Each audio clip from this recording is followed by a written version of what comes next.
যে প্রজন্ম কোরআন জানে না তারা কখনো সফল হতে পারে।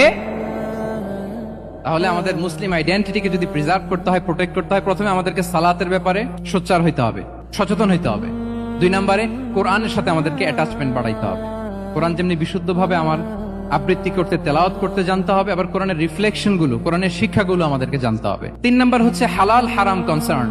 হালাল যদি আপনি মেনটেন না করেন, আপনার কোনো মুসলিম আইডেন্টিটি নাই। আল্লাহ বলছেন কুলু মিম্মা ফিল আরদি হালালান তাইয়্যিবা, এই জমিনে যেগুলোকে আমি হালাল করেছি এগুলো তোমরা কনজিউম করো। সম্মানিত শুধু খেয়াল রাখবেন, হালালের ভেতরেই বরকত আছে, হারামে কোনো বরকত নেই। হারামে আছে সাময়িক উত্তেজনা আর উন্মাদনা, কিন্তু হালাল এর ভেতরে আল্লাহ তাআলা বারাকা ঢুকিয়ে দিয়েছেন।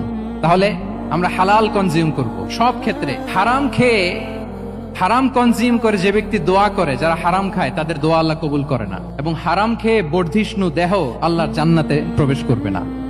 লা ইয়াদখুলুল জান্নাতা জাসাদুন গুযিয়া বিল হারাম।